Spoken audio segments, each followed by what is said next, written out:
Hello students, हम लोग पढ़ रहे हैं हमारे क्लास 7 का chapter transportation in animals and plants. हम लोग हमारे एनिमल का पूरा पोर्शन कंप्लीट कर चुके हैं। जितने भी टाइप का ट्रांसपोर्टेशन था, चाहे ब्लड का सर्कुलेशन हो, हाँ उसके अंदर फिर हम हमारी यूरिन की बात करें, किडनी की बात करें, एक्सक्रीशन की बात करें, सब चीजों को हम लोग कवर कर चुके हैं। अब नेक्स्ट हम लोग को बात करेंगे प्लांट्स के बारे में। ठीक है, देखिए transport of substance in plants, क्या मतलब इसका समझेंगे। Every cell of an organism needs energy to perform life function. हमारे बॉडी के सभी सेल को एनर्जी चाहिए उसकी लाइफ फंक्शन को परफॉर्म करने के लिए। Food is the source of energy, और इस एनर्जी का सोर्स है आपका food. Every cell of a organism needs food to get energy by the break down of glucose.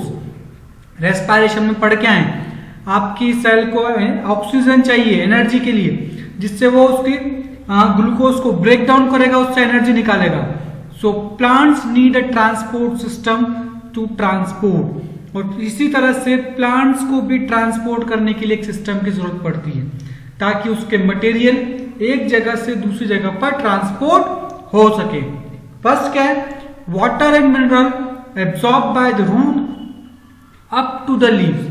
आपकी लीफ तक किसी भी चीज को, वाटर या मिनरल को ट्रांसपोर्ट करने का काम कौन करता है? Xylem vessel. एब्सॉर्ब कौन करता है? Root. Food prepared by the leaf to all the parts of the plant that can not make cell. और जो आपका लीफ है वो फूड बनाती है, और फिर वो ट्रांसपोर्ट होता है आपके प्लांट के सेल, हर सेल तक जो खुद का खाना खुद नहीं बना पा रहा, जैसे रूट्स हो गई, स्टेम हो गई, हर जगह पर हर सेल तक वो फूड ट्रांसपोर्ट होता है। The transport system in plant is called vascular system. जो ट्रांसपोर्ट सिस्टम प्लांट का उसको कहते हैं vascular system. Consist of long tubes. क्या क्या होता है इसके अंदर? लंबी लंबी नलियां, लॉन्ग ट्यूब्स, और vessels called xylem and phloem. Xylem help in transport of water and mineral, whereas phloem help in transport of food materials. Xylem and phloem vessels are present in all the parts of a plant such as root, stem, branches as well as leaves. Clear? Next, absorption of water and mineral by root hairs. Root hair के through water और mineral का absorb होना उसको पढ़ेंगे। सबसे पहले तो ये पढ़ते हैं रूट हेयर क्या होता है। ये है आपका एक प्लांट, उसकी एक रूट, ठीक है, ये मेन रूट। इसके साइड में ऐसे कुछ हेयर जैसे स्ट्रक्चर निकले होते हैं, इसको कहते हैं रूट हेयर, रूट के हेयर। ठीक है, फिर क्या है? The root hair, roots have large number of root hair. The root hair are in contact with water and mineral present between the soil particles. Soil particle के बीच में ये सब वाटर और मिनरल के कॉन्टैक्ट में होते हैं root hairs. The water and mineral dissolved in water are absorbed by the root hair, और रूट हेयर उन सभी मिनरल्स को एब्जॉर्ब कर लेता है जो पानी में घुले हुए होते हैं, पानी में डिसॉल्व होते हैं, साथ में वाटर को भी एब्जॉर्ब करता है। The large number of fine root hair increases the surface area. अब कोई पूछे रूट हेयर होते क्यों हैं? ताकि सरफेस एरिया बढ़ जाए रूट का, ताकि ज्यादा से ज्यादा वाटर मिनरल को एब्जॉर्ब कर सके। Due to which more water and minerals can be absorbed by roots at a rapid rate. Rapid मतलब बहुत जल्दी absorb हो जाए। Water and mineral absorbed by root hair from the soil move from cell to cell in the root by the process of osmosis. अब आपके root hair जो एक cell है उसने पानी को एब्जॉर्ब तो कर लिया, लेकिन उसको आगे भी ट्रांसपोर्ट करना पड़ेगा। आगे ट्रांसपोर्ट करने के लिए ये प्रोसेस होती है ऑस्मोसिस की, कि एक सेल से दूसरा सेल, दूसरे से तीसरे, तीसरे से चौथे, जो भी आपका मटेरियल है वो एब्जॉर्ब होते चले जाता है, एब्जॉर्ब होते चले जाता है। This ultimately enter the xylem vessel. क्या मतलब? आपकी जाइलम वेसल ये रही, ठीक है, आपकी जाइलम वेसल ये रही, और आपका जो वाटर है वो यहाँ पर एब्जॉर्ब हो गया, तो यहाँ से यहाँ तक पहुँचाना पड़ेगा ना। तो उसके लिए ये इसके बगल वाला सेल, फिर ये बगल वाला सेल, फिर ये बगल वाला सेल, फिर ये बगल वाला सेल, इन सभी सेल से उसको पास आउट होना पड़ेगा। तो इन सेल से पास आउट होने की जो प्रोसेस होती है वो कहते हैं ऑस्मोसिस। ठीक है, जिसके थ्रू अल्टीमेटली लास्ट में आपका वाटर मिनरल जो भी एब्जॉर्ब हुआ है वो आपके जाइलम वेसल तक पहुंच जाता है, जो फिर कंडक्ट करती है उसको लीफ तक। Clear point. Next, root hair absorb water and nutrient from the soil. Diagram को देखकर आप समझ पा रहे हैं रूट हेयर कैसे होते हैं। अब ये रूट हेयर यहाँ हो गए, ठीक है, यहाँ पर आ गया आपका मिनरल, लेकिन ट्रांसपोर्ट करना है तो इस सेल से इस सेल जाएगा, फिर इस सेल से नेक्स्ट वाले सेल, फिर जाके वो जाइलम वेसल तक पहुंचेगा। ठीक है, फिर इस डायग्राम को आप ध्यान से समझ लेना, आपको सारी चीजें अपने आप क्लियर हो जाएगी। ऑस्मोसिस होता क्या है ये तो समझ में आ गया कि ट्रांसपोर्ट होगा, लेकिन उसमें ऑस्मोसिस प्रोसेस यूज करेंगे। लेकिन ऑस्मोसिस होता क्या है ये भी तो पता होना चाहिए।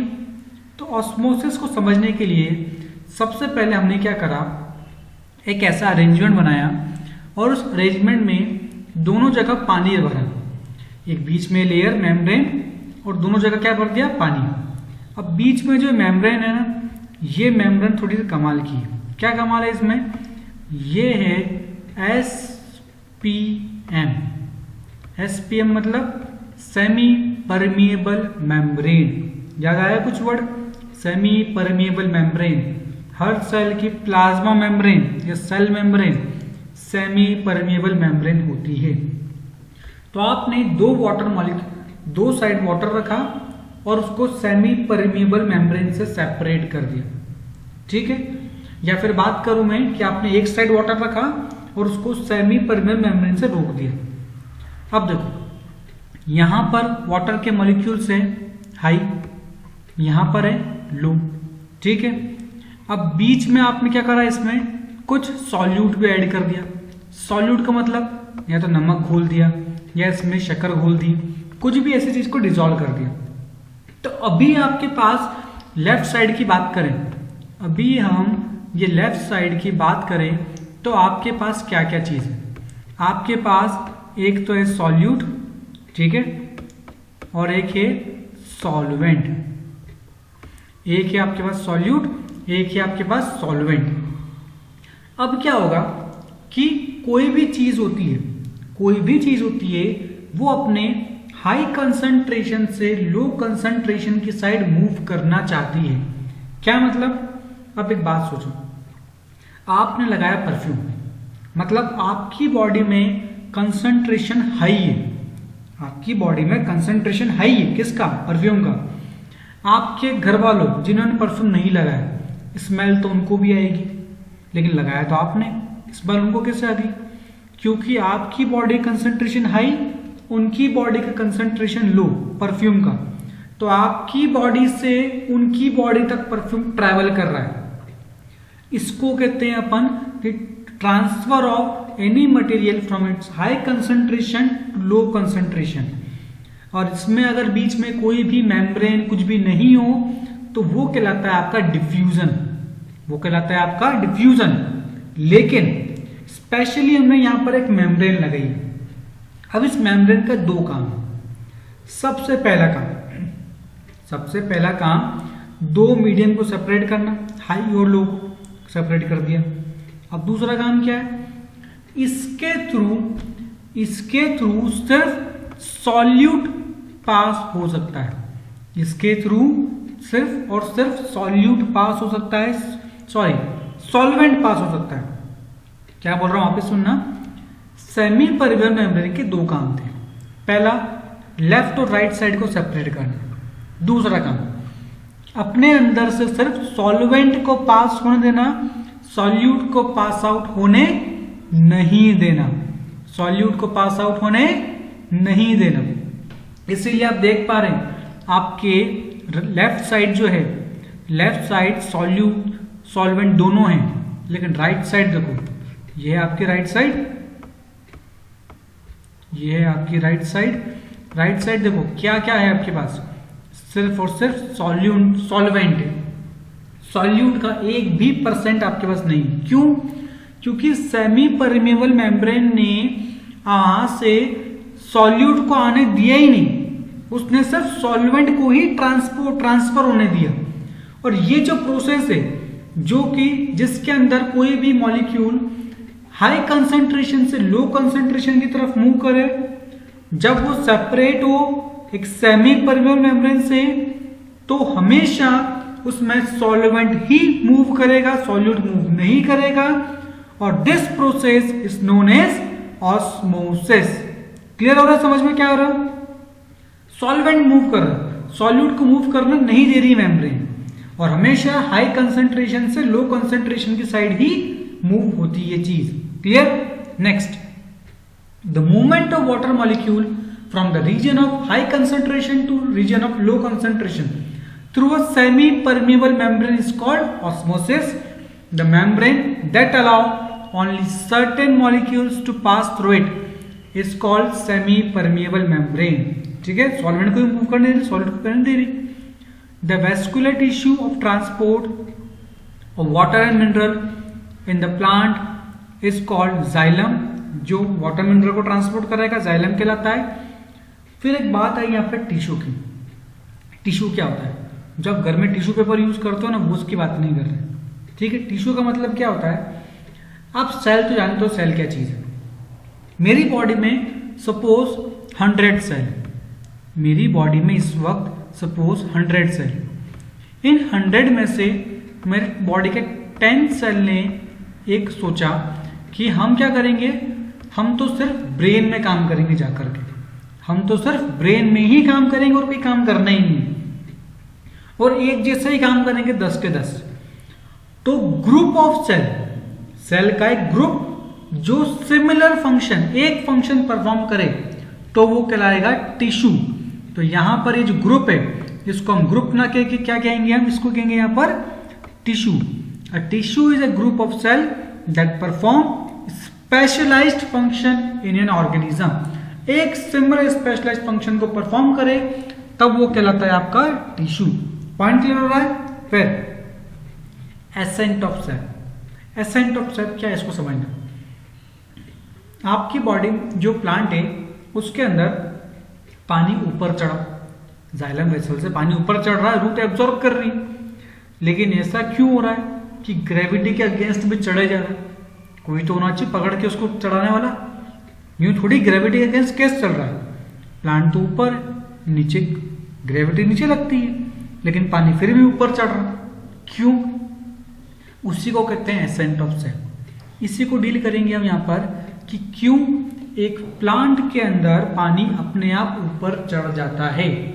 The xylem forms a continuous network of channel that connect root to the leaves. Xylem आपकी रूट और लीफ को आपस में कनेक्ट करती है थ्रू द स्टेम, स्टेम के थ्रू, ब्रांचेस के थ्रू, जिसमें वाटर और मिनरल ट्रांसपोर्ट होते हैं। We all know that about transpiration. हम सभी लोग ट्रांसपिरेशन वर्ड को बहुत अच्छे से जानते हैं। क्या होता है? पानी का उड़ जाना प्लांट्स के अंदर से in the form of water vapour is known as transpiration. The evaporation of water from the leaf produce a suction pull that pulls the water from root upward to great height as in tall trees. जो आपका transpiration है ना, ये role play करता है आपके पानी को ऊपर चढ़ाने में। ट्रांसपिरेशन से पानी उड़ता जा रहा है तो ऊपर एक प्रेशर क्रिएट करता है, ऊपर एक प्रेशर क्रिएट करता है। उस प्रेशर की वजह से आपका जो पानी है वो नीचे से अपने आप धीरे धीरे धीरे करके ऊपर चढ़ता रहता है। तो कोई भी आपसे पूछे प्लांट में पानी ऊपर चढ़ रहा है, उसके लिए रिस्पॉन्सिबल कौन है, तो हम कहेंगे ट्रांसपिरेशन रिस्पॉन्सिबल है, क्योंकि ट्रांसपिरेशन एक सक्शन पुल करता है। सक्शन पुल कैसे समझेंगे इस चीज को?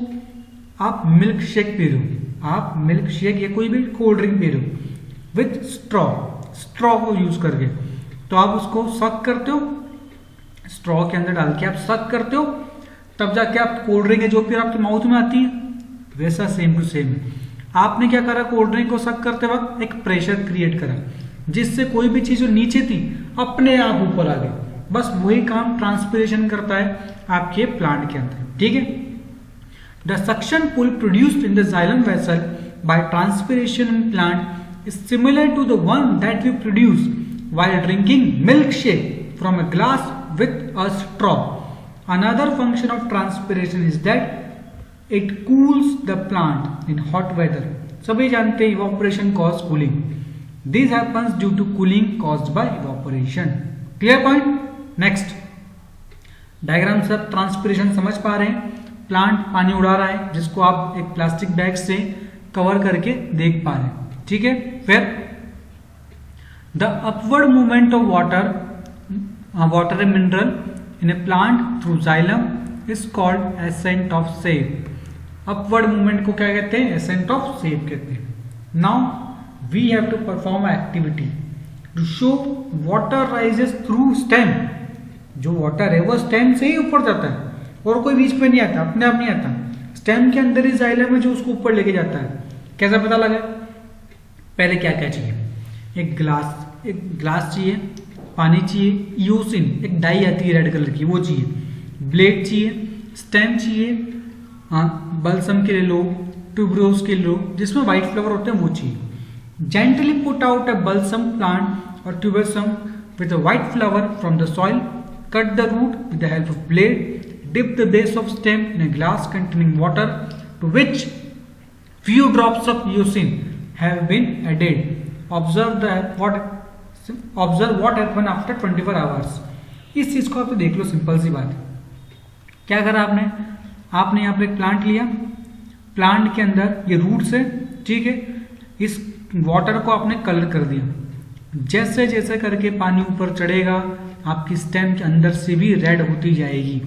जब आपने इसको कट करके देखा, जब आपने इसको यहाँ से कट करके देखा तो आपको दिखा कि आपकी स्टेम अंदर से रेड है, लेकिन रेड तो सिर्फ रूट्स में डालता आपने पानी. तो ये आपको बताता है कि आपकी जो स्टेम है वो कंडक्ट करती है वाटर को रूट से उसके लीव्स तक. Clear point? नेक्स्ट वही लिखा हुआ है जो आपको हिंदी में बताया, इसको आप लोग पढ़ लेंगे. Next, to study how water reaches xylem vessel of the roots from the soil. अब ये सीखना है कि कैसे जाइलम वेसल तक पानी पहुंचा सॉइल रूट से. सिंपल सी बात, ऑस्मोसिस को पढ़ना है. ठीक है. सबसे पहले डायग्राम देखेंगे. डायग्राम समझ में आ गया, अपने आप सब कुछ समझ में आ गया क्या बोलना चाहूँ. देखो, दो कंडीशन. आपने एक पोटैटो लिया, उसको बेस को ऐसा करा ताकि वो टिक सके. ठीक है. उसके बाद आपने यहाँ पर एक पिन लगा दी, ये पिन इंसर्ट कर दी, यहाँ डाल दिया आपने शुगर का सॉल्यूशन. यहाँ पर क्या डाल दिया? शुगर का सॉल्यूशन. अब इसको डाला है पानी वाले बीकर में. आपने क्या चीज देखी? हम लोग जानते हैं वहां पे शुगर है, मतलब पानी तो है नहीं. पानी नहीं मतलब पानी का क्या है? Low concentration. बाहर क्या है? High concentration. अब मैंने क्या बताया था आपको कि कोई भी चीज हाई कंसंट्रेशन से लो कंसंट्रेशन की साइड मूव करे थ्रू सेमी परमिएबल मेम्ब्रेन. अब सेमी परमिएबल मेम्ब्रेन कहाँ पे आ गई यहाँ पे? तो जो पोटैटो है वो बना हुआ किसका है? सेल का. सेल है मतलब सेल मेम्ब्रेन, सेल मेम्ब्रेन मतलब सेमी परमिएबल मेम्ब्रेन. ठीक है. तो आपका जो वाटर है वो यहाँ से यहाँ पर ट्रांसपोर्ट होने लगेगा. तो आप क्या देखेंगे कुछ समय बाद कि जो पानी पहले यहाँ पर था अब वो पानी यहाँ पर आ गया, मतलब वाटर यहाँ से यहाँ पर ट्रांसपोर्ट हुआ है. आप में से कुछ लोग पूछ सकते हैं कि सर यहाँ पर शुगर का ही सॉल्यूशन था, यहाँ पर शुगर का लो था. बिल्कुल सही है, बीकर में शुगर तो है ही नहीं ना, तो लो सॉल्यूशन है. लेकिन पोटैटो में तो है ही था. तो ऐसा क्यों नहीं हुआ कि वाटर तो मूव कर गया लेकिन शुगर को भी मूव करना चाहिए था? शुगर भी पोटैटो से बीकर में आ जानी चाहिए थी, क्यों? वो भी तो हाई से लो मूव कर सकती है. तो मैं क्या बताऊंगा आपको, इसमें हमने पढ़ा था कि जब भी सेमी परमिएबल मेम्ब्रेन होती है तो वो हमेशा सिर्फ वाटर के मॉलिक्यूल्स को ही ट्रांसपोर्ट करने में हेल्प करती है, वो कभी भी सॉल्यूट को ट्रांसपोर्ट नहीं करती है, सिर्फ सॉल्वेंट को ही ट्रांसपोर्ट करती है. पॉइंट समझ में आ रहा है? इसीलिए शुगर सॉल्यूशन का यहां से ट्रांसपोर्ट नहीं हुआ. Clear point? क्या क्या चाहिए आपको? A large raw potato, knife, sugar solution, pin, ट्रॉ मतलब beaker, water. Take a large potato and peel off its outer skin, cut off its end to make a base flat ताकि टिक सके. Now make a deep hollow cavity in the center of the potato piece. fill half of the cavity with sugar solution in it by inserting a pin। ठीक है, pin insert करी, फिर उसको solution में डाला और पानी में रख दिया। कुछ समझ कर देखा कि जो वाटर लेवल है वो राइज हो गया। Conclusion, the water of potato are made of tiny cell joint together. The water from trough moved to cell in potato wall and reached the deep cavity in center of potato piece. This led to the increase in level of sugar solution inside the cavity. In the same way, water reaches xylem vessel of the root from the soil through the root hair. Clear? Next, importance of transpiration. आप सभी खुद ही बता देंगे। सबसे पहला suction पुल generate करा जिससे पानी ऊपर चढ़ा। सेकेंड, आपके प्लांट को कूल करा। एंड थर्ड वन इज पानी का एब्जॉर्प्शन रेट को बढ़ाया। ठीक है, जितना पानी उड़ेगा उतना चाहिएगा, प्लांट बार बार एब्जॉर्ब करेगा, प्लांट के लिए फायदा ही फायदा। Next, translocation of food. क्या फूड भी ट्रांसलोकेट होता है? क्या फूड भी ट्रांसपोर्ट होता है? इसको पढ़ेंगे। The food of is manufactured in the green leaf of the plant. The food has to be transported from the leaf to the every cell of the plant. The transportation of food from leaf to other part of the plant is called translocation. कहीं पर भी use हो कि आप food को transport करना है तो वहां पर वर्ड यूज होता है ट्रांसलोकेशन। ट्रांसपिरेशन और ट्रांसलोकेशन में कंफ्यूज नहीं होना है। ट्रांसपिरेशन पानी का उड़ना होता है, ट्रांसलोकेशन ट्रांसपोर्ट होना होता है। The translocation takes place with the help of cell of vascular tissue called phloem. Phloem has cell called sieve tube. Phloem के अंदर कुछ सेल होते हैं जिनको कहते हैं sieve tube that are placed one above the other to form long tube ताकि एक पाइप बन जाए जिसके थ्रू फूड ट्रांसपोर्ट हो जाए। Like xylem, phloem forms a continuous network of channel that connect leaf to different parts of the plant. Through phloem, the prepared food passes from the leaf to the different parts of the plant like stem, roots, fruit, seed, flower. Next, diagram आप सभी को पता है, फिर भी एक बार देख लीजिए क्या बोल रहे हैं इसमें। लेफ्ट साइड आपको दिखा रखा है जाइलम टिश्यू, ठीक है, जिसमें वाटर ट्रांसपोर्ट हो रहा है। राइट साइड आपको दिखा रहा है कि किस तरह से फूड ट्रांसपोर्ट हो रहा है थ्रू फ्लोएम। और आप सभी को ये चीज क्लियर है कि यहाँ पर यूनिडायरेक्शनल ट्रांसपोर्ट होता है किसका? जाइलम टिश्यू का। और फ्लोएम का बाई डायरेक्शनल ट्रांसपोर्ट होता है। Clear? Activity to show phloem transport food prepared by leaf. Diagram कल देखेंगे क्या है इसमें। देखेंगे एक प्लांट लिया, अच्छा खासा हेल्दी, इसका नीचे का पार्ट यहां से कट कर दिया, इतना सा पार्ट है कट कर दिया। कुछ दिन के बाद क्या देखा? नीचे का पार्ट सूख गया जबकि ऊपर का पार्ट स्वेल अप हो गया। क्यों? फूड ट्रांसपोर्ट होना चाहता है लेकिन आपने कट कर दिया, मतलब फ्लोएम को हटा दिया। फ्लोएम को हटा दिया तो ट्रांसपोर्ट कैसे होगा? देखो क्या है, take a potted plant with thick stem, carefully remove the bark of the stem with the help of razor. This is known as girdling of stem. Girdling का मतलब आप याद रखेंगे क्या होता है, मतलब आपके जो बार्क है उसको हटा देना। The girdling of stem remove the phloem tissue of the stem. Leave the plant in sunlight for few days and observe the girdled part carefully. Observation: the part of the stem above the girdle shows swelling while the lower portion dries up. Girdling of stem remove the phloem tissue of the stem. As a result, the food prepared by the leaf could not be translocated below the girdled part of the stem. Therefore, food gets collected above the girdled part, resulting in swollen stem. The portion below the girdle stem dries up due to lack of food. Conclusion: phloem transport the food prepared by leaf to different parts of the plant. Clear पूरा point sir आपको? इसी के साथ आपका chapter transportation complete होता है। हमने animal plant सभी का देख लिया है। सभी वीडियो को आप अच्छे से देखेंगे, अच्छे से सभी चीजों को समझेंगे। Okay, thank you.